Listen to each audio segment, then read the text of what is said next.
The mistake was small, a ghost in the machine of the ledger, but to Zahara the waitress, it screamed louder than the torrential rain hammering against the floor-to-ceiling windows of the private dining room. She stood frozen in her light blue dress, a pitcher of water suspended in her hand like a held breath, her eyes locked on the open document spread across the mahogany table. The room smelled of expensive scotch, rain-dampened wool, and the metallic tang of concealed violence. 3 men sat at the table, but the atmosphere bent entirely around the man in the center. Dae-hyun. He did not look like a criminal. He looked like a king in exile, his charcoal suit tailored to a precision that bordered on surgical, his dark hair swept back from a face that was devastatingly handsome and utterly devoid of mercy. He was currently dragging a fountain pen across the paper, nodding as his lieutenant, a scarred man named Kong, explained the quarterly projections for the shipping logistics. Zahara knew she should pour the water and vanish. She knew that invisibility was her only currency in a place like the Obsidian, a restaurant where the city's monsters came to eat in peace. But the numbers were wrong. They were logically, offensively wrong. The discrepancy gnawed at the compulsively organized architecture of her mind, an itch that bypassed her survival instinct. The yield is steady at 12%, Kong said, his voice rough, a stark contrast to the sterile elegance of the room. The Port Authority fees were higher, but the distribution covered the loss. Dae-hyun didn't look up, his eyes scanning the columns. The pen hovered, ready to sign off on a lie. Zahara's fingers tightened around the handle of the pitcher until her knuckles turned the color of ash. If she spoke, she might die. If she didn't speak, the error would propagate, a chaotic fracture in a perfect system. The compulsion won. "It's not 12%, she whispered, the words slipping out before she could strangle them. The silence that followed was absolute, a vacuum that sucked the air from the room. Kong stopped mid-sentence. The third man, a bodyguard near the door, shifted his weight, his hand dropping to his jacket. Dae-hyun did not move. He simply stopped the movement of his pen, the nib hovering millimeters above the paper. Slowly, painfully slowly, he lifted his head. His eyes were dark, intelligent, and terrifyingly cold as they fixed on her. "Excuse me," his voice was soft, a velvet shroud over a blade. Zahara felt her heart hammering against her ribs, a frantic bird trapped in a cage, but her mind remained ice-cold, anchored by the math. She stepped forward, the water pitcher trembling slightly. "The amortization on the 3rd column," she said, her voice gaining a fragile strength. "You're calculating the depreciation linearly, but the port fees compound weekly. If you sign that, you're not accepting a 12% yield. You're accepting a 4% loss masked as a break-even." Kong stood up, so fast his chair screeched against the floor, a jagged sound that made Zahara flinch. "You stupid girl," he snarled, stepping toward her, his hand raised as if to strike the insolence out of her. "Get out." Now Zahara flinched, bracing for the impact, closing her eyes tight. But the blow never came. "Sit down, Kong." The command was quiet, barely above a whisper, but it hit the lieutenant like a physical weight. Dae-hyun hadn't looked away from Zahara. He capped his pen with a sharp click that echoed like a gunshot in the silent room. He gestured to the empty chair beside him, a predator inviting a rabbit into its den. "Show me," he said. It wasn't a request. It was a challenge. Zahara swallowed the lump of terror in her throat and set the pitcher down. Her hands, usually rough from scrubbing tables and washing dishes, looked stark against the fine leather of the ledger. She picked up the pen he had discarded. For 20 seconds, the only sound in the room was the scratching of ink on paper and the relentless rhythm of the rain outside. She drew a line through the total, recalculated the compound interest in the margins, and circled the new bottom line. The math flowed through her, a comforting language in a world of chaos. When she finished, she slid the book back to him. Dae-hyun looked at the numbers. He traced her calculations with his eyes, his expression unreadable. Then, the corner of his mouth twitched, not a smile, but a crack in the ice.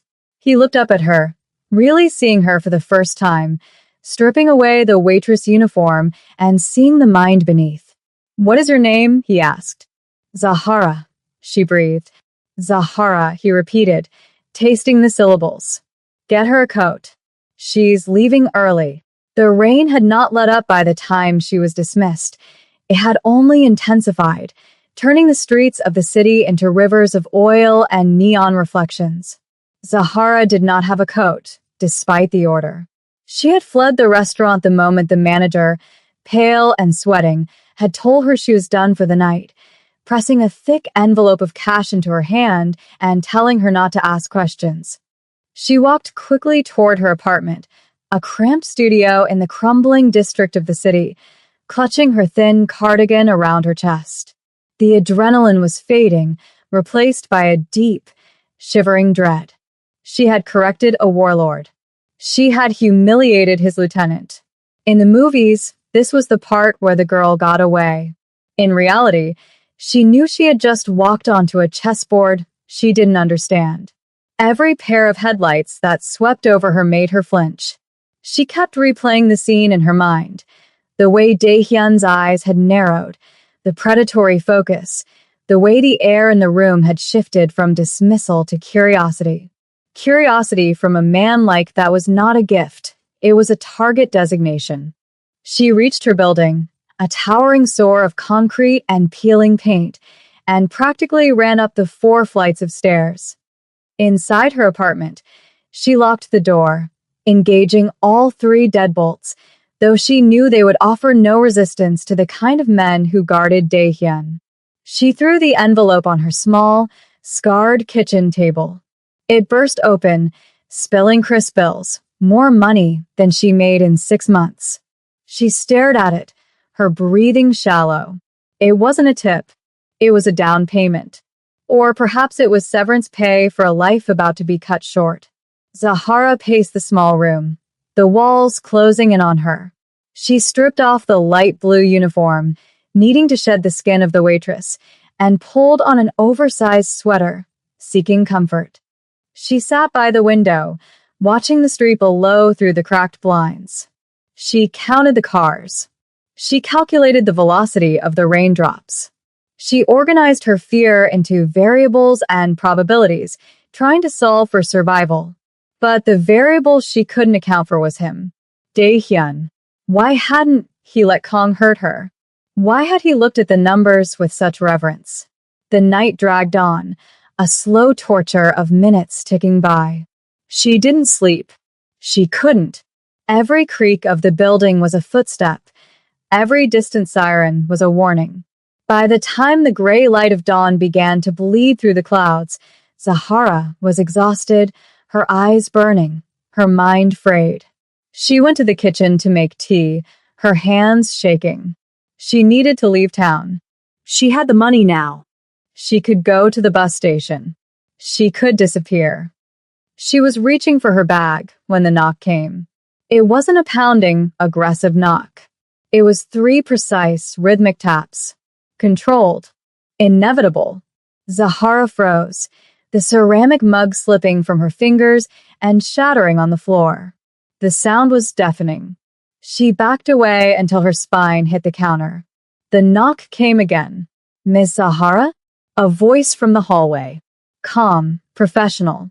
"Please open the door." She looked at the fire escape window, rusted shut, painted over by the landlord years ago. She was trapped. With a trembling hand, she unlocked the first bolt, then the second, then the third. She opened the door, just a crack. Standing in the hallway was not the scarred lieutenant, Kong, but a younger man in a suit that cost more than her entire building. He wore sunglasses, despite the gloom of the hallway. "Mr. Park requires your assistance," the man said. He didn't say invites. He didn't say asks. He said requires. Behind him, 2 other men stood like statues. There was no choice. There never had been. Zahara nodded, defeat slumping her shoulders. "Let me get my shoes," she whispered. The ride was a blur of silence and speed. They had ushered her into the back of a black SUV with tinted windows, so dark the world outside looked like a bruised twilight. The interior smelled of leather and ozone. Zahara sat in the middle, flanked by the silent sentinels. She didn't ask where they were going. She knew the geography of power in the city. They were heading downtown, to the Steel District, where the skyscrapers pierced the clouds like needles.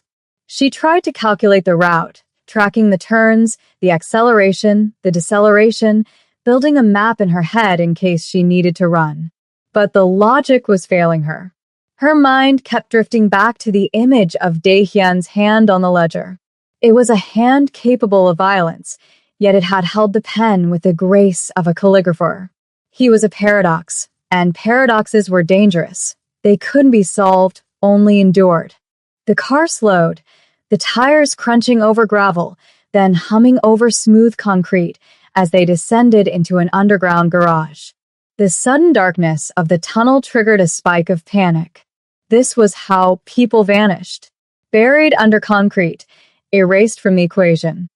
The car stopped. The door opened. "This way, please," the young man gestured toward a private elevator that stood alone in the center of the garage, bathed in harsh white light. Zahara stepped out, her legs feeling like water. She was wearing her worn sneakers and jeans now, a stark contrast to the corporate armor of her captors. They didn't follow her into the elevator. The young man simply pressed a key card against the panel and hit the button for the penthouse. The door slid shut, sealing her in a silver box. The ascent was rapid. Her ears popped. 10 floors. 20. 40. The numbers on the display climbed higher, counting down the seconds until she faced him again. She caught her reflection in the polished steel doors. She looked small, fragile, but her eyes were sharp. She took a deep breath, squaring her shoulders. She was not a soldier, but she was a mathematician. She understood that even the most chaotic systems had rules. If she could find the rules of Daehyun's world, she could survive it. The elevator slowed. The bell chimed, a cheerful, mundane sound that felt grotesque given the circumstances.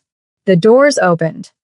She stepped directly into a space that was less an office and more a cathedral of glass and shadow. The walls were sheer windows, revealing the sprawling, gray city far below, looking like a circuit board of wet concrete. The ceiling was high, lost in gloom. The only light came from the gray daylight filtering through the rain and a single, low lamp on a massive desk at the far end of the room. The air was frigid, climate-controlled to a sterile chill. Daehyun was standing by the window, his back to her, looking out at the empire he likely controlled. He had discarded his jacket. His white dress shirt was unbuttoned at the collar, sleeves rolled up to reveal forearms that were corded with muscle. He didn't turn around when she entered. He let her stand there, let the silence stretch and warp until it was almost unbearable. It was a power move. He was controlling the tempo. Zahara refused to fidget. She stood perfectly still, clutching her bag, waiting. "Most people," he said, his voice carrying perfectly across the vast room without him raising it, "see numbers as abstract concepts. Tools for trade." He turned slowly, his silhouette dark against the gray sky. "You see them as truth." He walked toward his desk, his movements fluid, predatory. He didn't ask her to sit. He picked up a thick, black folder and dropped it onto the glass surface. The sound was heavy, final. "My accountant has been with me for 10 years. He has an MBA from Harvard and a survival instinct that should have kept him honest." Daehyun rested his hands on the desk, leaning forward, his dark eyes locking onto hers. "But you found a hole in his logic in 30 seconds while pouring water." He tapped the folder. "This is the raw data for my construction holdings. There is a leak. Money is bleeding out, and the books balance perfectly. It's a magic trick, he straightened up, crossing his arms. I don't need a waitress, Zahara. And I don't need a gangster. I need a mind that cannot be lied to, he gestured to the folder. Find the leak. You have an hour. If you find it, you leave here with a job that pays more in a month than you make in a decade. If you don't, he let the sentence hang there, unfinished, the threat implicit in the silence. Then I will assume yesterday was a fluke, and I do not tolerate wasting my time. Zahara looked at the folder, then at him. The fear was still there, buzzing in her veins, but something else was rising to meet it, the challenge, the puzzle. He was testing her. He was offering her a way out of the trap, but the price was her mind. She walked to the desk, placed her bag on the floor, and opened the file. I'll need a calculator, she said, her voice steady. And a cup of tea. Dae-hyun's lips curved into that same terrifying ghost of a smile. Get her the tea, he said to the empty air, and she knew, with a chill, that they were being watched. The tea arrived on a lacquer tray, brought by a shadow of a woman who moved without sound, placing the porcelain cup beside the sprawling mess of documents Zahara had created. Zahara didn't look up. She was already submerged, drowning in the ocean of data that Dae-hyun had spilled before her. The numbers were not just ink on paper. They were a topographical map of a crime in progress, a landscape of hidden valleys and artificial peaks designed to hide a massive hemorrhage of capital. The room remained aggressively silent, save for the rhythmic drumming of rain against a glass, a sound that matched the ticking of the invisible clock hanging over her head. Dae-hyun had returned to the window, his silhouette cut from the gray light, watching the storm, but Zahara could feel the weight of his attention on the back of her neck. It was a physical pressure, heavy and electric, like the air before a lightning strike. She forced herself to ignore him, to reduce him to a variable she couldn't control, and focused on the variables she could. The leak wasn't simple theft. It was elegant. It was a fractal fraud, a tiny rounding error in the procurement logs for steel beams that multiplied across 1,000 shell transactions. It was beautiful in its construction, a mathematical parasite feeding on the host. Her mind raced, dismantling the structure, tracing the digital breadcrumbs through layers of corporate obfuscation. Minutes bled into one another. Her tea went cold, untouched. The sheer audacity of the embezzlement made her breath hitch. Whoever had done this wasn't just greedy. They were arrogant. They believed no one would ever look this close.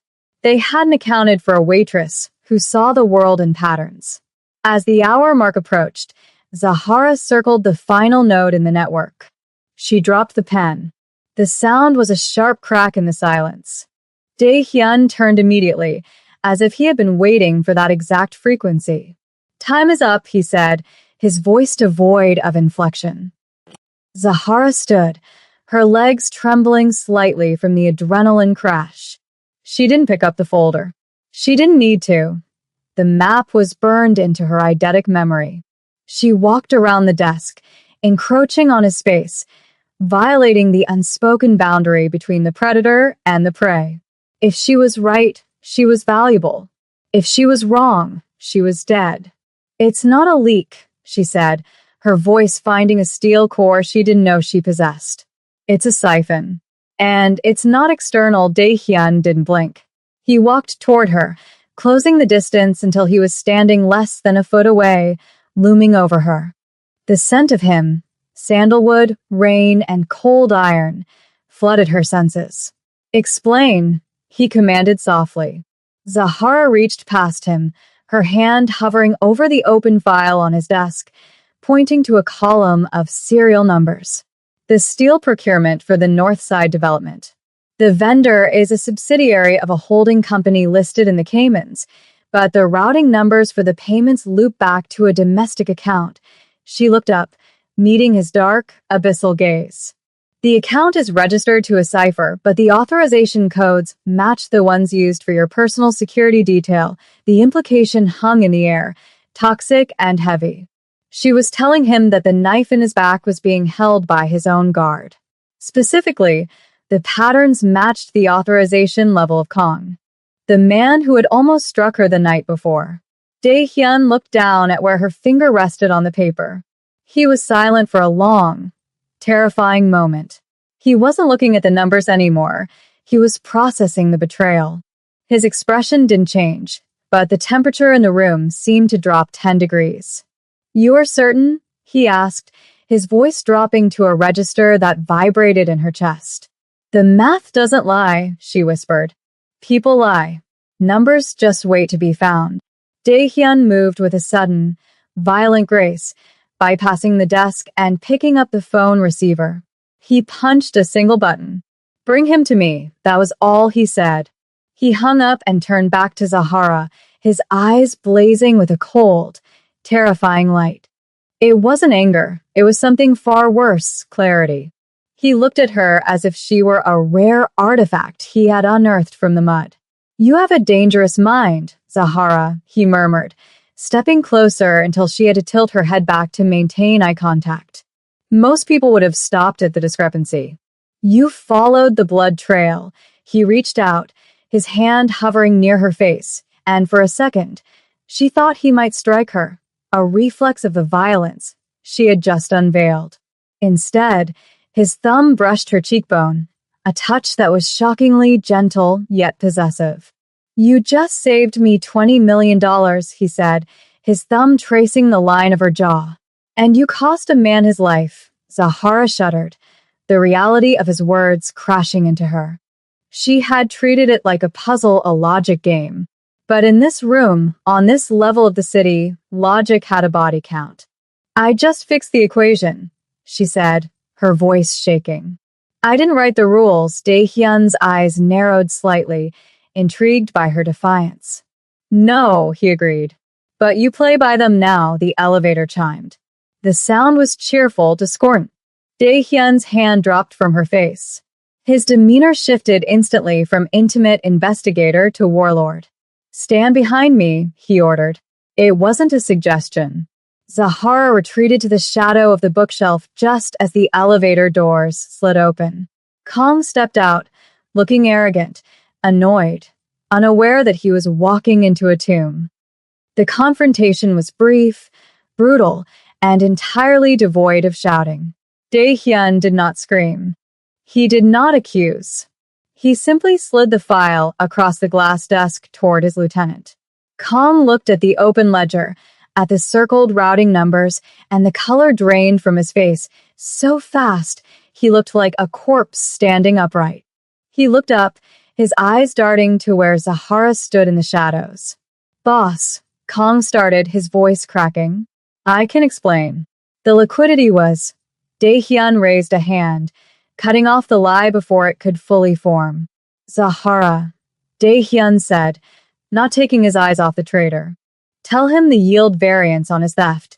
Zahara stepped forward, her heart pounding against her ribs like a sledgehammer.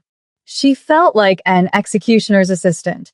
"The loop siphons 4% of the gross construction budget weekly," she recited, her voice robotic with fear.